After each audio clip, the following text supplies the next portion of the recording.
Alright, another month, another set of Hall of Forms units, another chance to possibly use a Forma Soul.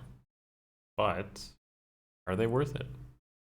Let's find out. Let the lesson begin.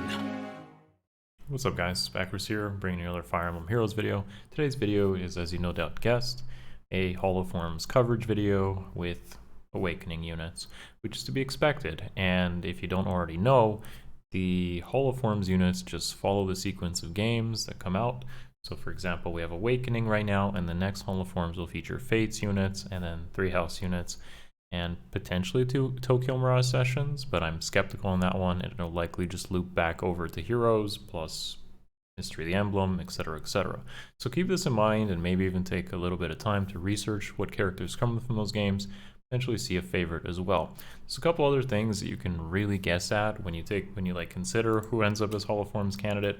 It seems like IS really likes to pick seasonal characters or 5-star exclusives, mostly the case. It's not always. Of course, we had stuff like Soth and Tanya, I guess, and Asala, Ashford, so it's not always the case, but there's definitely a lot of seasonals or 5-star exclusives. And that's to be expected to some extent, because I feel like most people will want exclusivity. People like these type of characters that are hard to get, so Forma Souls might seem more appealing to use on them. Though I would say that it mostly depends on how you play the game and what you get out of it. Nonetheless, this video will cover all the units in the upcoming Awakening Hall of Forms, just as I've done in the past 2 videos, and give you my best take on them and whether they are worth spending a Forma Soul on, depending on where you like to play the game. So yeah, let's do it. Smash the like button and sub if you haven't already. Seriously, it helps out the channel and it helps me to keep producing these videos. Without that blue color on that like button, these videos will cease to exist. Just simple as that, really. Okay, well, so first up we have Tharja on the list. I did actually cover her in a previous Weapon Refined video. I will put that above me and you can go take a closer detail there as to what I think about her. Before I jump into like builds and such, keep in mind that the builds that I show in this video are just as a usage type of perspective. So for example, if you see Gale Force on, let's say, Summer Cordelia, which you will see, I don't actually recommend picking up Gale Force in Hall of Forms. I recommend picking up Ruptured Sky. Try to opt for the rarer skills to pick up in Hall of Forms, or just make do with similar options. So sometimes the game just doesn't give you something like Attack Speed Rain, which may be in this video. You could probably settle for Attack Res Rain, for example. So make do with what the game gives you and settle for at least some sort of rarity, or trying to understand the function of the builds I show in this video. So pick up rare skills, but then suit it into some of the recommendations I show here so that you know how to best use the character. Remember, usage is what I'm showing. Try to pick up rare stuff in Hall of Forms. That's the mentality to have. Okay, so Tharja, as I covered in a previous Weapon Refined video, is still mostly like offense favored, like high offensive stat spread, low defensive stats, but her weapon is pretty good if you know exactly where to use it. And in my opinion, I think it's actually even better now as the meta shifts away from physical armors into more magical armors, such as tomes or dragons.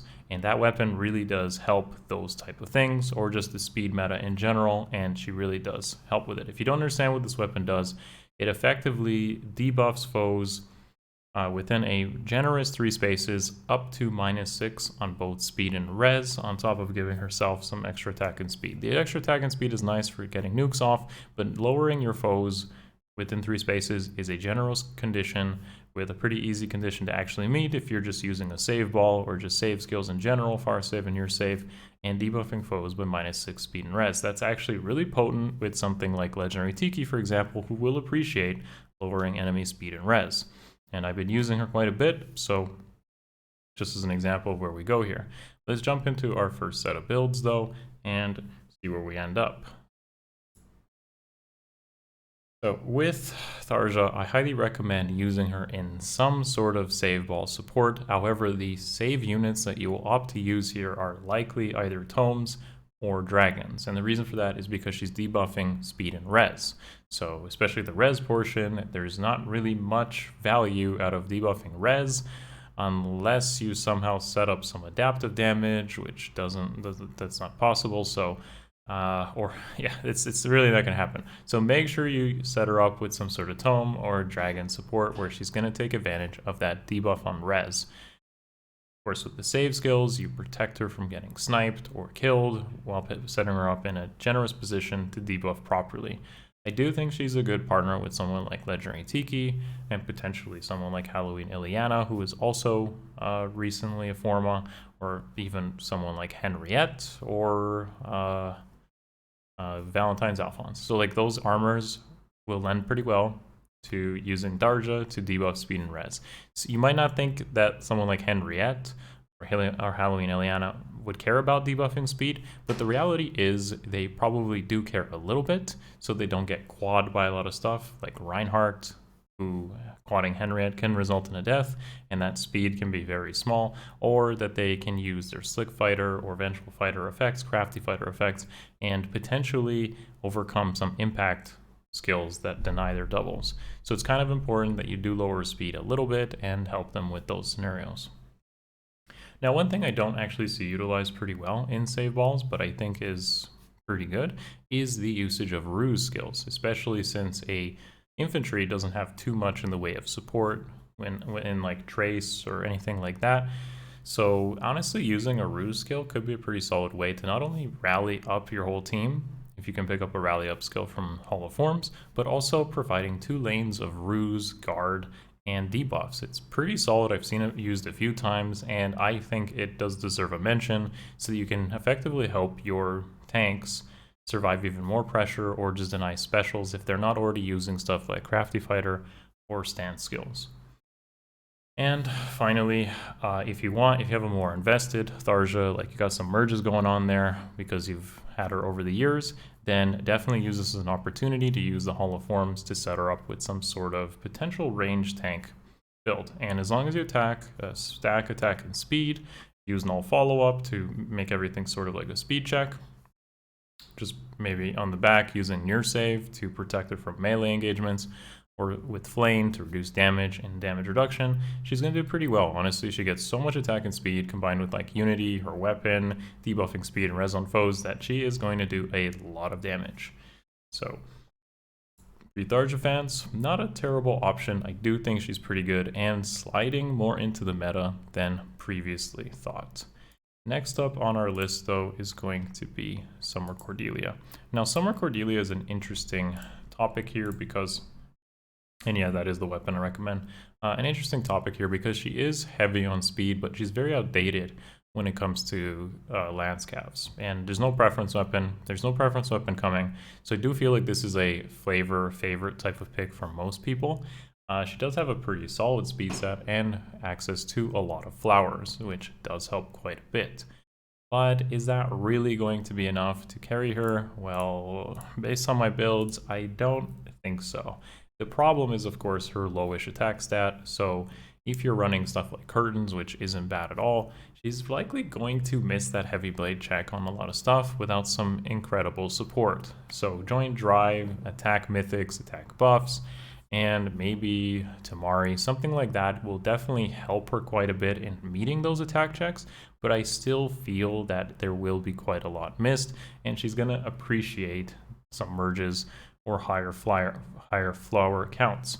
On top of that, she probably wants support by either Quick Impulse, Raphael, Valoria, someone else providing some sort of special acceleration will go a long way, because being at a either 3 charge or a 5 charge is very awkward, so every single build is going to want that Quick Impulse. As I mentioned earlier in the video, don't pick up stuff like Shove or Gale Force in Hall of Forms. Obviously opt for like Rally Ups or Ruptured Sky, and then you can just inherit Gale Force off of an OG Cordelia. And even saying that might have made some people angry because it is Cordelia, and foddering Cordelia is like a sin, I guess. Anyways, so she has a decent speed stat. Joint drive and a couple buffs can definitely help her go a long way, but you can use her either as a near trace hit and run scenario, or just give up heavy blade completely and maybe opt for a Ninja Yari. So Ninja Yari should be in the Hall of Forms. It's from last year's Ninja Weapons, and you can honestly just go for like the double, get 2 charges off that Gale Force, use the near trace to run back to a Dancer, and then go in for a second attempt and probably set up your Gale Force that way. This even works better if the enemy retaliates and potentially sets up Wings of Mercy on your team. So she definitely has the speed to quad. Not enough, I wouldn't say the greatest attack stat for kills, but that can work in your favor to take retaliation damage and potentially set up the team. The truth in all this is that there's a lot of lance cabs in the game, and most characters can do this, but if you really wanted to force Cordelia into this particular role, then you can, and there's a couple builds to do so. Anyways, next up is going to be Halloween Nowi. So Halloween Nowi, as always, as also covered, I think, in a couple of months ago's video for Weapon Refine Grimoire, and I'll try to link up the respective video above me. She has a very unique weapon. Don't get this confused with Summer Tana though. Summer Tana's enables others to go in and do things. Halloween Nowi gets into a position and does her own things. Like, she's more offensive, while Summer Tana is more like supportive. But that's still not bad, because you can use stuff like guidance and order skills to potentially set up the rest of your team into better shenanigans. Also, in my opinion, that refine effect is better, where it's debuffing attack speed and res -4 within 3 spaces, which is pretty solid. And of course, as you might no doubt have guessed, it will ideally set up more save ball shenanigans or just save units.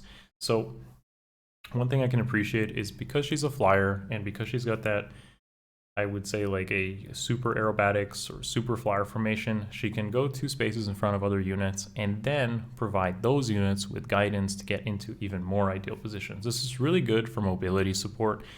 For otherwise armors that don't like to get in good positions, it's hard to use them without like pivot swap and peony gentle dream, and all. You kind of need these shenanigans to set up properly.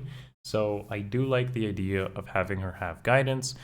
She can use rain skills, trace skills to really get into good positions, and with her attack and speed given through her weapon and through the refine effect, she does have a decent offensive stat spread. Even though it might not look like it here, she does have a decent offensive stat spread with the right skills, and can definitely support in a good way through the use of giving everyone else mobility. And of course, those debuffs to make your team tankier and more resilient. Finally, on defense, I would say that she is a solid user of impact. Because she's a flyer, she can use impact and again set up the rest of your team. So either by surviving on Wings of Mercy, or potentially them having some sort of order skills and then jumping in front of her once she's engaged on another unit. The ideal scenario here is that she survives. That way she can ideally be a unit for others to hop onto. And finally, with some merges and investment, then you will have the range tank with near save support. So you can do this as well, because her weapon does tailor to it. She gets a bunch of attack and speed, so attack speed rain, attack speed far trace, kestrel stance 3, speed res form, potentially with a near save tank, and with some investment she could pull that off as well. The benefit of that is, of course, she does have insanely good mobility. All of these things considered though, whether it's worth a Forma or not really. If this was Summer Tana, which is obviously from a different game, I probably would have been more like, yeah, this is really good. But Halloween Nowi does fit into only very specific scenarios, and while you will appreciate her being on the team and her debuffs from Refine do help, I don't genuinely think that a Forma Soul is worth it for most players. But you can definitely get something out of it if you chose to potentially pick this up. Okay. Last up here is Inigo. Now, I'm going to be totally honest with you guys. Seeing the year 1 units like Cordelia and Inigo was probably the hardest part of this video, because not only are the tome options terrible on something like Inigo, Cordelia was serviceable at least. Inigo is just completely and utterly outclassed by almost everything you can do in the game. This is probably one of the worst case Forma usage I could think of for many reasons, which I'll talk about in a moment. But generally speaking, he has too little stats for anything. He has F2P options that are literally available, and it's pretty sad. I would just not recommend a Forma on this unless he's literally one of your favorites. And then I guess that's one way to stand out from the crowd. by saying, hey, I don't like using formas on things that matter. So, okay, so if you use him on defense as a dancer, obviously one way to do it is to stack his HP and potentially dodge some Bridal Forms, but I don't even think that's worth covering here or even bothering with Hall of Forms, because you can't even pick up a G Dual Infantry 4, which is what you would want anyways to do that sort of thing. So one way I could see you doing it is combining an Impact with no follow-up skill, because he is at least an infantry unit, picking up Spectral Tome and Fatal Smoke so that you have the highest probability to survive things and annoy your foes with Panic and Fatal Smoke. So yay, I guess. The beauty of that is like you pick up all these premium skills and invest it in Inigo, but of course, as you can no doubt see right beside me here, there is literally a Green Tome Dancer with a preference weapon and honestly a pretty similar stat spread to what Inigo is, and it does make a case here on why you really shouldn't be spending a Forma Soul on a premium like that as opposed to holding on to it or just having a better unit in general. I don't want to completely trash Inigo, but it is a pretty bad option to be spending for Forma Souls. Another tome that I considered might work is something like Madness Flask here. There's a bit of anti-synergy with Attack Speed Ideal 4, so again, just make sure you use what you can out of Hall of Forms. You could honestly pick up Blade Session in the A, or Life and Death 4, Fury 4, whatever. The idea here is to just get some stats that he otherwise doesn't have and come in with Wings of Mercy and potentially kill something. Though I would be very hesitant to say that he actually does end up killing anything, and then at least you have that option between dancing someone else who can kill something, or maybe his Green Tome magic hitting res potentially helps you get a kill. Either way, I cannot make a case for Inigo, and honestly, if you can, I'd be honored to hear it in the comment section below. But generally speaking, if you're going to be using a Forma Soul from this batch of Hall of Forms units, it would likely be either Tharja or Nowi, and they're both pretty good for most metagame strategies in Heroes right now.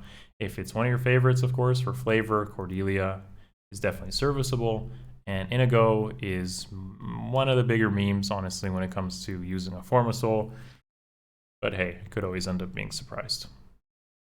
Anyways, guys, that basically covers this batch of Hall of Forms. I personally don't think they're that interesting. We've had two pretty good ones between Path of Radiance and Radiant Dawn.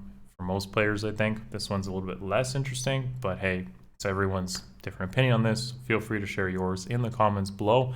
I'm interested to see what Fates and Three Houses brings along, because there's a lot of good stuff that could come from that. And yeah, that's it for me. So as always, smash the like button and sub if you haven't already. Helps out the channel. If you love me or you love this content that I do and the effort I put into it, which is quite a lot by the way, then consider my Patreon, because that's the best way to help out.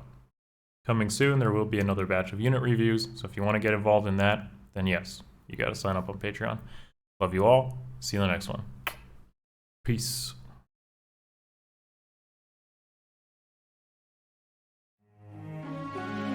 It's over.